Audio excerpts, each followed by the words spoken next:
ఈరోజు మనం ఒక ప్రాక్టికల్ టాపిక్ మాట్లాడబోతున్నాం. సో మనలో చాలా మంది ఏఐ టూల్స్ నేర్చుకుంటాం. కానీ ఇక్కడ ఒక పెద్ద ప్రాబ్లం ఏంటి అంటే మనం నేర్చుకున్నాము అనే విషయాన్ని హయ్యర్ లెవెల్‌కి ఎలా తెలియజేయాలి? సో మన టీమ్ లీడ్ కావచ్చు, మేనేజర్ కావచ్చు, ఇంకా హయ్యర్ లెవెల్ మేనేజ్మెంట్ కావచ్చు. సో వాళ్ళకి ఎలా తెలియజేయాలి? సో వాళ్ళకి మనం అప్‌గ్రేడ్ అయ్యాము అని తెలియాలి కదా! మన వాల్యూ మనం పెంచుకున్నాము అని తెలిస్తేనే మనం లే ఆఫ్ లిస్ట్‌లో ఉండడం సరికదా నెక్స్ట్ మనం ఇంకా హయ్యర్ లెవెల్‌కి రీచ్ అవ్వటానికి మంచి ప్యాకేజెస్ అందుకోవడానికి అవకాశం ఉంటుంది. సో మరి అటువంటి ఇన్ఫర్మేషన్‌ని మనం అప్‌గ్రేడ్ అయ్యాము అనే విషయాన్ని హయ్యర్ లెవెల్‌కి ఎలా తెలియజేయాలి అన్నది చాలా ప్రాక్టికల్ గైడెన్స్ అనేది ఈ వీడియోలో ఇస్తానండి.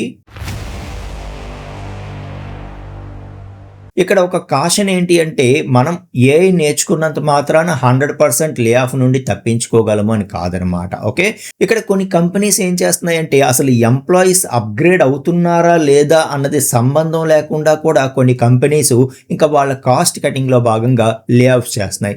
ఈవెన్ అలాంటి సిచ్యుయేషన్లో కూడా మనము అటువంటి లే ఆఫ్ నుండి తప్పించుకోవాలి. అంతేకాదు మనం ఇంకా మంచి ప్యాకేజెస్కి రీచ్ అవ్వాలి అంటే మనం అప్గ్రేడ్ అవుతున్నాము, మన వాల్యూ మనం పెంచుకున్నాము, మన నెక్స్ట్ వెర్షన్ని మనం రెడీ చేసుకుంటున్నాము అని చెప్పి మనం ఎలా తెలియజేయాలి పైన మేనేజ్మెంట్కి అనేదే ఈరోజు స్టెప్ బై స్టెప్ గైడెన్స్ అన్నది మనం ఇవ్వబోతున్నాం అనమాట. చాలామంది ఏం చేస్తామంటే ఒక న్యూ స్కిల్ గెయిన్ చేయగానే అంటే ఏఐ స్కిల్స్ నేర్చుకోగానే వెంటనే మన లింక్డ్ఇన్ ప్రొఫైల్లో మనం ఇది నేర్చుకున్నాము అని చెప్పి సింపుల్గా ఒక పోస్ట్ పెట్టేస్తూ ఉంటాం. లేకపోతే మేనేజర్తో క్యాజువల్గా మాట్లాడేటప్పుడు, లేకపోతే మన హయ్యర్ లెవెల్తో క్యాజువల్గా మాట్లాడేటప్పుడు నేను ఏఐ టూల్స్ నేర్చుకుంటున్నాను అని చెప్పి చెప్తాము. అది సరిపోదనమాట. ఓకే, సో ఇప్పుడు ఒక కోర్స్ నేర్చుకుంటున్నాను అని చెప్పి ఎవరైనా చెప్తే, ఒక కొత్త ప్రోగ్రామింగ్ లాంగ్వేజ్ నేర్చుకుంటున్నాను అని ఎవరైనా చెప్తే ఓకే, ఎవరైనా నేర్చుకుంటారు. నేను ఒక ప్రోగ్రామ్ ఇస్తాను, లేకపోతే ఒక ప్రాజెక్ట్ ఇస్తాను, నువ్వు ఆ ప్రోగ్రామింగ్ లాంగ్వేజ్ యూజ్ చేసి చేయగలవా, అప్లికేబిలిటీ స్కిల్స్ ఉన్నాయా, అవి ఉంటేనే నీకు అది వచ్చినట్టు అని చెప్పి ఎలాగైతే చూస్తారో ఇన్ ద సేమ్ వే మనం ఏఐ టూల్ నేర్చుకున్నంత మాత్రాన సరిపోదండి. సో దాన్ని మనం మెజరబుల్ వాల్యూగా కన్వర్ట్ చేసినప్పుడే, దాన్ని అప్లికేబిలిటీ చేసినప్పుడే మన వర్క్లో అప్పుడు మాత్రమే మనం అది నేర్చుకున్నట్టుగా అవుతుందన్నమాట. అలాగే అప్పుడు మాత్రమే మన హయ్యర్ లెవెల్కి మనం అప్గ్రేడ్ అయ్యాము అనే విషయం కూడా తెలుస్తుంది. సో ఇక్కడ 3 పాయింట్స్ మెయిన్ మీరు మైండ్లో పెట్టుకోండి. ఒకటి ఏంటి అంటే టైం, రెండోది ఏంటి అంటే క్వాలిటీ, మూడోది ఏంటి అంటే రీయూజబిలిటీ. ఓకే, సో మీరు మీ ఏఐ స్కిల్స్ నేర్చుకున్న తర్వాత మీరు డైలీ చేసేటటువంటి వర్క్లో ఈ ఏఐ టూల్స్ యూజ్ చేసి ఎంత టైం సేవ్ చేయగలుగుతున్నారు అన్నది ఫస్ట్ దనమాట. అలాగే మీ యొక్క క్వాలిటీ ఎంత ఇంప్రూవ్ అయ్యింది అనేది నెక్స్ట్ దనమాట. ఓకే, అలాగే మీరు ఏదైతే ఏఐ టూల్స్ యూజ్ చేస్తున్నారో అది మీ దగ్గరే పెట్టుకోకుండా మీరు మీ యొక్క టీంకి అదంతా కూడా షేర్ చేసి, సో ఆ రీయూజబిలిటీ వాళ్ళ చేత మీ వర్క్ అంతా వాళ్ళకి ఇచ్చి వాళ్ళ చేత చేయించి టోటల్ టీమ్ తాలూకా ప్రొడక్టివిటీ కూడా పెంచే విధంగా మీరు ఏమైనా చేస్తున్నారా అనేదన్నమాట. ఓకే, సో ఎంత టైం సేవ్ చేస్తున్నారు, ఎంత క్వాలిటీ ఇంప్రూవ్ చేసుకుంటున్నారు, మీ టీంకి ఆ రీయూజబిలిటీ వాల్యూ అన్నది యాడ్ చేస్తున్నారా లేదా, ఈ 3 థింగ్స్ కూడా మీరు ఫాలో అవుతూ వెళ్తే ఆటోమేటిక్గా హయ్యర్ మేనేజ్మెంట్కి మీ గురించి ఖచ్చితంగా తెలుస్తుంది. వాళ్ళు మీ యొక్క హార్డ్ వర్క్ని ఖచ్చితంగా ఐడెంటిఫై చేస్తారు. సో దీనికోసం మీరు ఏం చేయాలి అంటే ఫస్ట్ మీరు ఏం చేస్తారు అంటే మీ వర్క్ ఏదైనా సరే, మీరు డెవలపరా, ఏదైతే ప్రతిరోజు మనం డెవలప్ చేసే ఆ స్క్రాచ్ లెవెల్ కోడ్ ఏంటో ఐడెంటిఫై చేయండి. మీరు టెస్టరా, బేసిక్ టెస్ట్ కేసెస్ ఏంటో ఐడెంటిఫై చేయండి. ఓకే, సో లేకపోతే మీరు సపోర్ట్ రోల్లో ఉన్నారా, ప్రతిరోజు మనం ఆ మినిమం సపోర్ట్ టికెట్స్ ఏంటో ఐడెంటిఫై చేయండి. ఐడెంటిఫై చేసిన తర్వాత నెక్స్ట్ ఏంటి అంటే ముందు మన కంపెనీ అప్రూవ్ చేసినటువంటి ఏఐ టూల్స్ ఏంటో మీకు తెలుస్తుంది కదా. సో ఆ ఏఐ టూల్స్లో ఈ వర్క్స్ ఏవైతే ఉన్నాయో, ఈ రిపిటేటివ్ టాస్క్స్ ఏవైతే ఉన్నాయో ఇందులో వేటిని ఆ ఏఐ టూల్స్ సాల్వ్ చేయగలవో మీరు తెలుసుకోండి. తెలుసుకున్న తర్వాత ఇంకా వాటిని యూజ్ చేస్తూ ఈ రిపిటేటివ్ టాస్క్స్ని ఎలా తగ్గించుకోవాలి, ఎలా సాల్వ్ చేయాలో తెలుసుకోండి. అప్పుడు ఏమవుతుందంటే ఒక 3 hours పట్టే వర్క్ మీకు 40 minutesలోనే కంప్లీట్ అవ్వచ్చు, లేకపోతే ఒక 20 minutesలోనే కంప్లీట్ అవ్వచ్చు. ఓకే, అది ఆన్ పేపర్ నోట్ చేసుకోండి, లేకపోతే ఒక నోషన్, ఒక నోట్బుక్, ఓకే, ఏదో ఒక డిజిటల్ ప్లాట్ఫామ్లోనో మీరు దాన్ని నోట్ చేయండి, ఒక ఎక్సెల్ సీట్లోనో. సో అండ్ సో డేట్న నేను ఇంత వర్క్, ఈ వర్క్ని ప్రతిరోజు నాకు ఎంత టైం పట్టేది, యాక్చువల్గా so and so AI tool use చేయడం వల్ల నాకు ఎంత టైంలో నేను సాల్వ్ చేయగలిగాను అని చెప్పి ఆ హిస్టరీ మెయింటైన్ చేయండి. అలాగే దాన్ని యూజ్ చేయడానికి మీరు ఏదైతే ప్రాంప్ట్స్ యూజ్ చేశారో అవన్నీ కూడా నోట్ చేసుకోండి. ఇలా చేసిన తర్వాత అప్పుడు మీరు మేనేజర్కి 1-to-1 మీటింగ్స్ అవుతూ ఉంటాయి కదా ఎప్పుడైనా.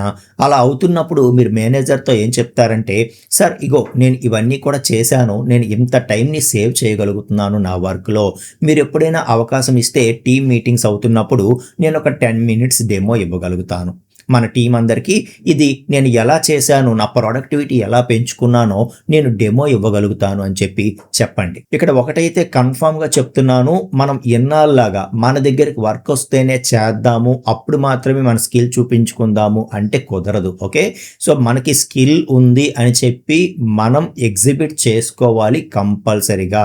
అప్పుడు మాత్రమే మనం అప్గ్రేడ్ అయ్యాము అని చెప్పి హయ్యర్ లెవెల్కి తెలుస్తుంది. ఇది చాలా చాలా ఇంపార్టెంట్ ఈ రోజుల్లో. దీనివల్ల ఏమవుతుందంటే మీ మేనేజర్కి మీరు చాలా ప్రోయాక్టివ్గా ఉన్నారు అండ్ చాలా రెస్పాన్సిబుల్గా నేర్చుకుంటూ దాన్ని యూజ్ చేస్తున్నారు, మీ వర్క్లో ప్రొడక్టివిటీ ఇంప్రూవ్ చేసుకునే ఒక క్రిటికల్ రిసోర్స్గా మీరు మారుతున్నారు అనేది సో మేనేజర్కి చాలా క్లియర్గా ప్రాక్టికల్ ప్రూఫ్స్తో కనిపిస్తుందన్నమాట. సో ఇక నెక్స్ట్ స్టెప్లో మనకి మేనేజర్ నిజంగానే అవకాశం ఇస్తే ఒక డెమో ఇవ్వండి. సో ఇదిగో ఇది డైలీ మనం చేస్తున్నటువంటి రిపిటేటివ్ టాస్క్స్, సో దీన్ని నేను ఈ విధంగా సాల్వ్ చేయగలిగాను. సో మీ అందరికీ ఎవరికైనా ఇంట్రెస్ట్ ఉంటే ఇదిగో నేను యూజ్ చేసిన ప్రాంప్ట్స్ ఇవి, లేకపోతే నేను ఈ విధంగా కొన్ని టెంప్లెట్స్ రెడీ చేసి పెట్టుకున్నాను, ఇవి మీరు కూడా యూజ్ చేస్తే మన అందరి ప్రొడక్టివిటీ పెరుగుతుంది అని చెప్పి ఒక డెమో ఇవ్వడానికి ట్రై చేయండి.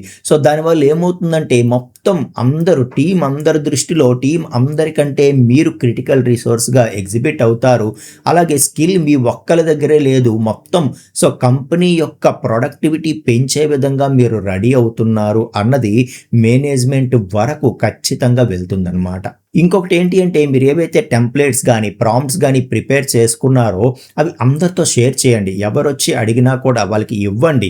సో దానివల్ల ఏమవుతుందంటే టోటల్ టీం కూడా ఎప్పుడైనా సరే నెక్స్ట్ ఎవరికి హయ్యర్ లెవెల్ అవకాశం ఇవ్వాలి అనేటప్పుడు సో వాళ్ళందరూ కూడా ఖచ్చితంగా వాళ్ళే మిమ్మల్ని మీ యొక్క నేమ్ని అక్కడ ప్రమోట్ చేసేటటువంటి అవకాశం ఉంటుందన్నమాట.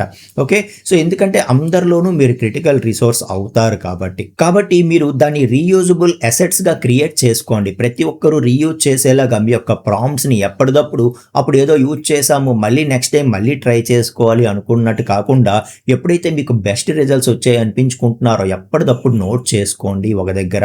అది మీకు యూజ్ అవుతుంది, టోటల్ మీ టీంకి కూడా యూజ్ అవుతుంది. అవన్నీ మీరు రీయూజబుల్ అసెట్స్ గా క్రియేట్ చేసుకొని ప్రతి ఒక్కరూ మీకు అవి మళ్ళీ మళ్ళీ రీయూజ్ అవుతాయి, అలాగే మీ టీంకి కూడా షేర్ చేసుకోవడానికి మీకు ఉపయోగపడతాయి.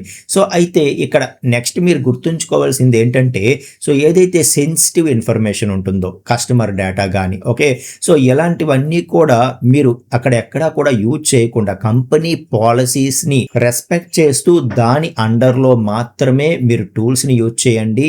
ఓకే, అప్పుడు మాత్రమే మీరు పడిన కష్టానికి ఉపయోగం అనేది ఉంటుందన్నమాట. సో ఇవన్నీ చేయటం వల్ల ఏమవుతుందంటే జస్ట్ మీరు నేర్చుకున్నారు అనే మాటల్లో చెప్పట్లేదు, మీరు ప్రాక్టికల్గా మీ వర్క్లో మీరు చూపిస్తున్నారు. అట్ ద సేమ్ టైం వాటిని రీయూజబుల్ అసెట్స్గా క్రియేట్ చేసి టోటల్ టీం మొత్తానికి ప్రొడక్టివిటీ పెంచే విధంగా మీరు రెడీ అయ్యారు. కాబట్టి అటువంటి పర్సన్ని ఇన్ కేస్ అసలు ఏ రీజన్ లేకుండా లే ఆఫ్ చేసే పరిస్థితి వచ్చినా కూడా సో ఎంత hard working and critical resource ఎవరైతే ఉంటారో వాళ్ళని ఎట్టి పరిస్థితుల్లో కంపెనీ అనేది వదులుకోదనమాట. సో కాబట్టి అటువంటి క్రిటికల్ రిసోర్స్గా మారడానికి ట్రై చేయండి అని చెప్పి చెప్తున్నాను. ఓకేనా, ఆల్ ద వెరీ బెస్ట్ అండి. నెక్స్ట్ వీడియోలో మనం మరొక ఇంపార్టెంట్ టాపిక్తో కలుసుకుందాం. థ్యాంక్ యూ సో మచ్ అండి.